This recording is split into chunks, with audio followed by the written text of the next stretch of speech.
सूर्यले दिएको प्रकाश ऊ जलेर हो। दुनियाँलाई न्यानो तातो हुर्किने बाँच्ने वातावरण बनाएको ऊ त जलिरहेको छ नि त। संसारमा हेर्नुहोस् क्या, संसारमा पाण्डवहरूले नगुमाएको कुरा के छ? सबै गुमाए नि त।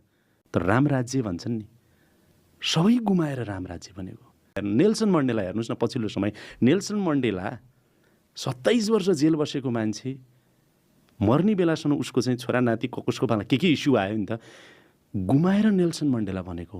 महात्मा गान्धी हेर्नुहोस् त, कति चिज गुमाउनु भयो महात्मा गान्धीले। कहिले प्रधानमन्त्री हुनुभयो महात्मा गान्धी? हुनुभयो नेपालमा गणेशमान सिंह सर्वोच्च नेता होइन, प्रधानमन्त्रीको अफर आएको होइन उहाँलाई, नबनेर पनि गणेशमान सिंह हुन सकिँदो रहेछ नि।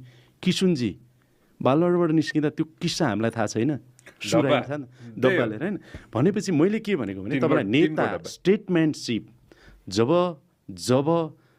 तपाईँ आफ्नो स्वार्थभन्दा माथि, आफ्नो गुटभन्दा माथि, आफ्नो परिवारभन्दा माथि, पैसाभन्दा माथि, शक्तिभन्दा माथि यो शिरमा देश र जनता राख्नुहुन्छ र अरू बाँकी दुनियाँ त्याग्न सक्नुहुन्छ, सम्झौता गर्न सक्नुहुन्छ, आफू जल्न सक्नुहुन्छ तर दुनियाँलाई प्रकाश दिन सक्नुहुन्छ सूर्य जस्तै, त्यो मान्छे स्टेटमेन्टसिप भएको मान्छे हुन्छ, त्यो मान्छे लिडर हुन्छ।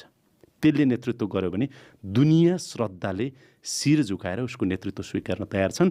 तर नेपाली जनतामा एउटा विशेषता छ कि म डिक्टेटरको पक्षमा छैन, तर कुनै मान्छेले राम्रो नेतृत्व गर्न सक्छ भन्ने नेपाली जनतालाई लाग्यो भने ज्यान अर्पण गर्न तयार हुन्छ नेपाली जनता।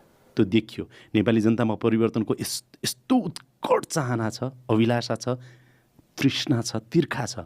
त्यो बालेनमा रिफ्लेक्ट भयो, त्यो रविमा रिफ्लेक्ट भयो, अलि पहिला 64 प्रचण्डमा पनि रिफ्लेक्ट भएको थियो।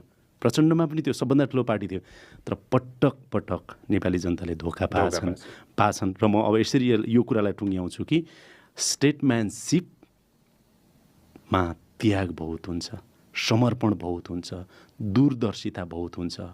म होइन, मेरो उन्नति र मेरो समुन्नति होइन कि देश र जनताको लागि भन्ने हुन्छ। त्यो नेताको पर्खाइमा सायद नेपाली जनता छन्, छिट्टै आउँछ।